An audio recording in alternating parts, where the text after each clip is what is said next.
హిందూ మతతత్వాన్ని ఛిద్రం చేసే విధంగా మతశక్తులు ప్రయత్నిస్తున్న తరుణంలో హిందువుల ఐక్యత చాటుందేందుకు శ్రీనివాసానంద స్వామి చేస్తున్నటువంటి ప్రయత్నంలో భాగంగా పండగ పర్వదినాలు ధనుర్మాసం కావడంతో హిందువుల ఐక్యతను ప్రపంచానికి తెలియజేసేందుకు తాను చేస్తున్న ప్రయత్నంలో లావేర్ నుండి అరసవేలి వరకు పాదయాత్రకే వెళ్లేందుకు చేస్తున్న ప్రయత్నంలో తండోలుగా భక్తులు మాత్రం ఆయన వెంట ఉండి హైందవ ధర్మాన్ని పరిరక్షించి ప్రపంచానికి హైందవ తత్వంలో ఉన్న ఐక్యతను తెలియజేసిన వారు చేస్తున్న ప్రయత్నంలో మాత్రం చల్లిని సైతం లెక్క చేయకుండా ఎండ వేడిని కూడాను పక్కన పెట్టి అరసవెల్లి సూర్యనారాయణ స్వామి దేవాలయం వరకు పాదయాత్రగా చిన్నపిల్లలు మహిళలు వృద్ధులతో పాటు ప్రతి ఒక్కరు కూడా భాగస్వామి అవుతున్నారు.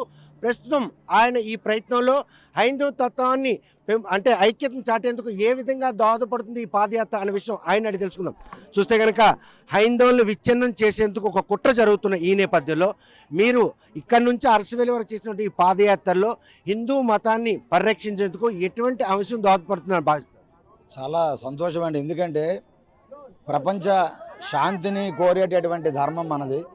ప్రపంచంలో అందరూ బాగుండాలని కోరుకునేవారు హిందువులు. ఒక హిందూ ధర్మమే భారతదేశమే బాగుండాలని మనం కోరుకోము. ఏ పూజ చేసినా, ఏ వ్రతం చేసినా, ఏ యజ్ఞ యాగాలు చేసినా చివరికి సర్వే జన సుఖినో భవంతు అంటాం, అందరూ బాగుండాలని. కానీ హిందువులు అందరూ బాగుండాలని కోరుకుంటున్నాం మనం హిందువులుగా. కానీ ఇతర మతాలు భారతదేశం నాశనం అయిపోవాలి. బంగ్లాదేశ్లో చూస్తే హిందువుల మీద దాడులు, హిందువులు ఎక్కడైనా ఏ దేశంలో దాడులు చేసినట్టుగా ఎక్కడైనా చరిత్ర చూడండి. అమెరికాలో ఉన్నారు, కెనడాలో ఉన్నారు, ఫ్రాన్స్లో ఉన్నారు, జర్మనీలో ఉన్నారు, అనేక పాశ్చాత్య దేశాలు ఉన్నారు. ఆ దేశంలో ఉన్న హిందువులు ఆ దేశం తాలూకా గొప్పతనాన్ని ఇనుపడింపజేస్తున్నారు.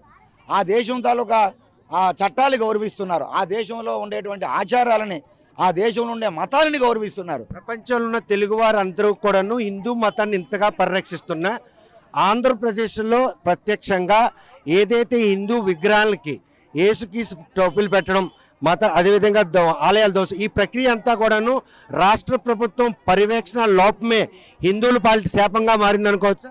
తప్పనిసరిగా నాయుడు గారు.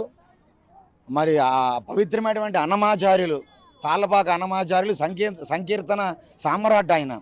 అలాంటి మహానుభావుడు శిరస్సు మీద మరి శాంతాక్రజు టోపీ పెట్టడం, ఇది కోట్లాది మంది వెంకటేశ్వర స్వామి భక్తులనే కాకుండా హిందువులందరినీ అవమానం చేయడం. అంటే బరి తెగించి ఇంకా వాళ్ళు మార్పు రావడం లేదు. ఒక పక్క అందరూ బాగుండాలని మనం కోరుకుంటూ ఉంటే వాళ్ళేమో ఈ హిందూ ధర్మంలో బ్రతుకుతూ హిందువుల మధ్యలో మన మధ్యలో ఉంటూ మనకి అస్సలు సహకరించకుండా మన మనోభావాన్ని గాయపరిచేటటువంటి చర్యలు చేపడుతున్నారు. క్రిస్మస్ రోజు ఎక్కడా హిందువులు యేసుక్రీస్తు బొట్టు పెట్టినట్టు కానీ, ఒక పూలదండ వేసినట్టు కానీ ఎక్కడా ఉండదే. వారి ఆచారాలని, వారి క్రిస్మస్ని గౌరవిస్తాం, కానీ వాళ్ళు మన ఆచారాలని వెక్కిరిస్తూ ఉన్నారు. ఇలాంటి తరుణంలో మరి ప్రభుత్వం కూడా కట్టుదిట్టమైన చర్యలు చేపట్టాలి. హిందుత్వం మీద అనేక రకాల దాడులు పెరిగిపోతున్నాయి రోజు రోజుకి కూడా. మాదే నిజమైన మతం, మాదే నిజమైన దేవుడు, ఇతర దేవుళ్ళే కాదు అని వారు ప్రచారం చేస్తున్నారు. ఎక్కడ సాక్షాత్తు వెంకటేశ్వర స్వామి సన్నిధానంలో అక్కడ ఉండేటువంటి చర్చిల్లో అవి రాళ్ళు విగ్రహాలు కాదు, దేవుళ్ళు కాదు, మా దేవుడు నిజమైన దేవుడు అని ప్రచారం చేస్తున్నారు. దాన్ని మనం బాధపడుతున్నాం. 5 ఏళ్ల పాటు ఆలయాల ధ్వంసంతో పాటు విగ్రహాల ధ్వంసం ప్రక్రియ జరిగిన కూటమి ప్రభుత్వం కొలుదీరు 6 నెలలు కావస్తున్న తరుణంలో ఈరోజు తిరుమల తిరుపతి దేవస్థానం వేదికగా జరిగినటువంటి ఆ ఘటనలో పోలీసులు ఒక పిచ్చివారు చేసిన చేష్టలు అని చేతులు దులుపుకోవడం ఏ విధంగా ప్రభుత్వాలకి పరిపాటిగా మారిపోయింది. ఎక్కడ ఏ హిందువుల మీద దాడి జరిగిన, హిందూ దేవతా విగ్రహాల మీద దాడి జరిగిన, పిచ్చోలు మధ్యస్థిమితం లేని వాళ్ళు ఆకతాయిలు చేశారని ఒక పోలీసులు బాగా వాళ్ళ పరిపాటిగా మారిపోయారు. ఆకతాయిలు పిచ్చి వాళ్ళంతా కూడా మత ఛాందస్వాదులు, మత మార్పిడికి ప్రేరేపితులైన వారు అనుకోవచ్చా వాళ్ళ మానసిక స్థితి? లేదండి, కాదు. ఇది కుట్రతో, ఇది ఒక పథకం ప్రకారం చేస్తున్నారు. పిచ్చి వాళ్ళకేమో కేవలంగా అన్నమయ్య విగ్రహాలు లేకపోతే హిందూ విగ్రహాలు మాత్రమే కనబడవు. రోడ్డు మీద అనేక విగ్రహాలు ఉంటాయి, వాటిని కూడా ధ్వంసం చేస్తారు. కానీ ఆ రోడ్డు మీద విగ్రహాల జోలికి వెళ్ళడంలే, కేవలం హిందూ ఆలయాలు టార్గెట్ చేస్తున్నారు. అంటే వాళ్ళు పిచ్చి వాళ్ళు కాదు. ఇప్పటికి కూడా రామతీర్థాల ఘటనని హిందువులు ఎవత్తు కూడాను జీర్ణించుకోలేని పరిస్థితి. దేవాలయ నిర్మాణం చేపడతామని కూడా చెప్పడం జరిగింది. ఇప్పటికి కూడా అటువంటి కార్యాచరణ లేనటువంటి ఈ నేపథ్యంలో ఈ విషయాన్ని ఏ విధంగా కూటమి ప్రభుత్వం కొలుతీరిన తర్వాత కూడా ఈ ఆలయాలకు జరిగినటువంటి హిందువుల మతానికి జరిగినటువంటి దీనికి ఎందుకు వాళ్ళు ఎంతగా ప్రాధాన్యత ఇవ్వట్లేదు? కోట్లాది మంది హిందువులు ఎన్నో ఆశలు పెట్టుకొని గత వైసీపీ పాలనలో ఏదైతే హిందుత్వానికి కష్టం కలిగిందో, ఆలయాలు ఆ పవిత్రత మంట కలిసిపోయిందో, దాన్ని వ్యతిరేకించి హిందువులందరూ ఒక పట్టం కట్టారు కూటమి పాలనకి. మరి కూటమి నాయకులు కూడా, కూటమి ప్రభుత్వం కూడా మరి హిందువులకు రక్షణ చేపట్టకపోతే మరి దాని పరిస్థితి పర్యవసానం తప్పనిసరిగా ఆ హిందువుల ఆగ్రహాన్ని, ఎవరైతే హిందూ ధర్మాన్ని కాపాడరో వాళ్ళకి చమనగీతం పాడుతూ వస్తున్నారు. హిందువులో చైతన్యం వచ్చింది. ఇప్పుడు హిందుత్వానికి ఎవరైతే బాసటగా ఉంటున్నారో, పవన్ కళ్యాణ్ గారు వీళ్ళందరూ హిందుత్వం మీద మాట్లాడుతున్నారు, వాళ్ళందరికీ బాసటగా నిలబడుతున్నారు. కాబట్టి హిందూ ఎజెండా ఎత్తుకోవాలి, హిందూ ధర్మం కోసం మాట్లాడాలి. హిందువులు అందరినీ ప్రేమించేటటువంటి హిందువుల్ని పనిగట్టుకొని వారి మనోభావాల్ని, వారి తాలూకా సెంటిమెంట్ని గాయపరిచే విధంగా ఎవరు ఏ చర్యలు చేపట్టినా ఖచ్చితంగా ప్రభుత్వాలు అడ్డుకోవాలి. చూస్తే కనుక అరసవెల్లి సూర్యనారాయణ స్వామి దేవాలయం ఆలయానికి 3 రోజుల పాటు రథసప్తం వేడుకలు జరుపుకునేందుకు అధికార పండుగ చేయాలని కూటమి ప్రభుత్వం నిర్ణయాన్ని ఏ విధంగా తీసుకుంది? చాలా స్వాగతం పలుకుతున్నాం. ఎప్పటికైనా మరి మన రాష్ట్రంలోనే కాకుండా దక్షిణ భారతదేశంలో ఏకైక సూర్య దేవాలయం, అరుణశలతో వెలుగొందుతున్నటువంటి స్వామివారు సాక్షాత్తు దేవేంద్రుడే వచ్చి ప్రతిష్ఠించినటువంటి ఆలయం. అటువంటి దివ్యమైనటువంటి ఆలయం మన శ్రీకాకుళం ఉత్తరాంధ్ర ఉండడం ఇది హిందువులందరి తాలూకు అదృష్టం. కాబట్టి ఇన్ని సంవత్సరాల తర్వాత కూటమి ప్రభుత్వం వచ్చి అధికార లాంఛనాలతో అధికారికంగా స్వామివారి ఉత్సవాలు జరపడం అనేది ఇది ఆనందించదగ్గ విషయం. అందులోనూ 3 రోజుల పాటు కాబట్టి మేము చాలా సంతోషిస్తున్నాం.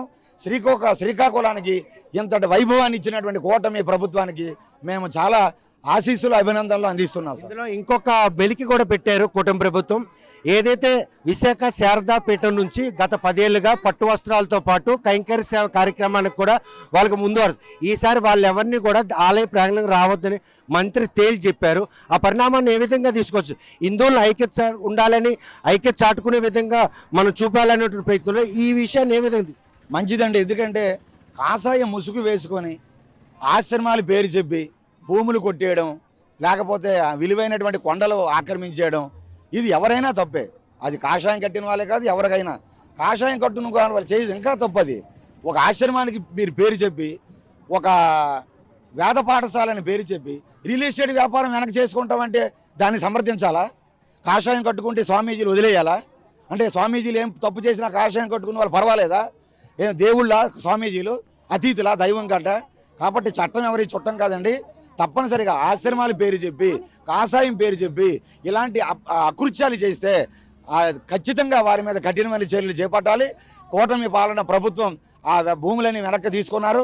టీటీడీలో కొండపైన ఉండేటువంటి అక్రమ కట్టడాన్ని కూడా కూల్చేస్తామని కూడా వారు గత ప్రభుత్వ పాలనలో అక్రమ కట్టడం కట్టారు.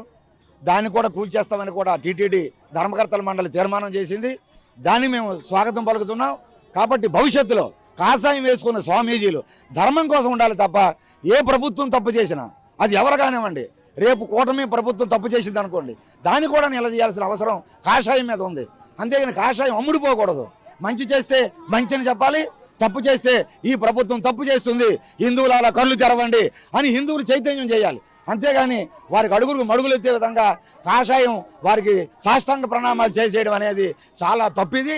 స్వరూపానంద ఆయన కాషాయాన్ని ధర్మం కోసం కాకుండా అధర్మానికి సాగిలి పడిపోయాడు. దానికి హిందూ సమాజం ఈరోజు జీర్ణించుకోలేకపోతుంది.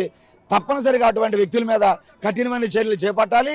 రానున్న రోజుల్లో ఇటువంటి స్వామీజీలు ఏ పని కూడా చేయకుండా కట్టుదిట్టం చేయాల్సిన అవసరం ఉంది. పాదయాత్ర సారాంశం ఏంటి? ఇంత కోలాహలంగా ఇంతమంది మీతో పాటు అడుగులో అడుగేసి ఇన్ని కిలోమీటర్లు లెక్క చేయకుండా అరసవెల్లి సూర్యనారాయణ కారణం ఏమిటి?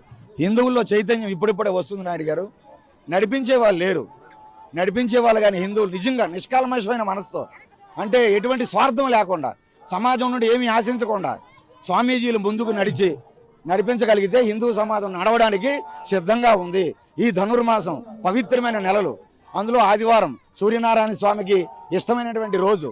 అటువంటి ఆదివారం నాడు ఈ వందలాది మంది పాదయాత్ర చేసుకొని ఎంతో ఆనందిస్తున్నారు. ప్రతి ఒక్కరు కూడా పాల్గొని తెల్లవారి 4 గంటల నుండే కార్యక్రమాల్లో ఉన్నారు. ఈ 40 కిలోమీటర్ల పాదయాత్రలో ఆనందంగా చిన్నపిల్లలు, వృద్ధులు కూడా ఉన్నారు. భవిష్యత్తులో ప్రతి గ్రామం కూడా ఆ దగ్గరలో ఉండేటువంటి క్షేత్రాలకి పాదయాత్ర చేసుకుంటూ హిందూ సమాజాన్ని రోడ్డెక్కించాలి.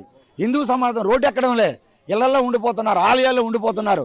తద్వారా మన హిందూ ధర్మం గొప్పతనం తెలియడంలే. రోడ్ల మీదకి వస్తే మనలో చైతన్యం వస్తుంది. నేను హిందువుని అందరూ నా హిందూ బంధువులు అనేటువంటి ఒక విశాలమైన భావన ఏర్పడుతుంది.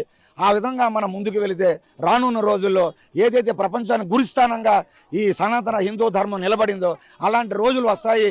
దానికి అందరూ కూడా పునరంకితం కావాలని కోరుతున్నారు. సనాతన హిందూ ధర్మాన్ని పరిరక్షించుకునేందుకు ఒకరు ముందు అడుగేస్తే దారి వెనక నడడానికి వేలాది మంది సిద్ధంగా ఉన్నారు. వీళ్ళు కోట్లాది మంది ప్రపంచవ్యాప్తంగా ఉన్న తెలుగు వారందరూ కూడాను హిందువుల పట్ల చూపుతున్నటువంటి ఈ స్వచ్ఛందత మాత్రం ప్రస్తుతం కొరవడుతున్న రోజులు తరుణిస్తున్న ఈ తరుణంలో ఏదైతే రాష్ట్ర సాధు హిందూ పరిషత్ అధ్యక్షులైన శ్రీనివాసానంద స్వామి ఇచ్చిన పిలుపు మేరకు 40 కిలోమీటర్లు లావేరు మండలం నుండి అరసవెల్లి వరకు కూడాను ఈరోజు ఈ పాదయాత్రను పిలుపునిచ్చారు. ధనుర్మాసం పర్వదినాలను ఈ పిలుపునిచ్చిన మేరకే పిలిచిందే తడుగా తండలుగా తరలిచ్చి ఆయనతో పాటు అడుగులు అడుగేస్తున్నటువంటి వీరంతా కూడాను హిందూ ధర్మ పరిరక్షణ కోసం చేస్తున్న ప్రయత్నంలో ప్రతి ఒక్కరు కూడాను ఈ విషయాన్ని పరిగణలోకి తీసుకొని హిందూ ధర్మాన్ని పరీక్షించాల్సిన ఆవశ్యకత ఎంతైనా ఉంది.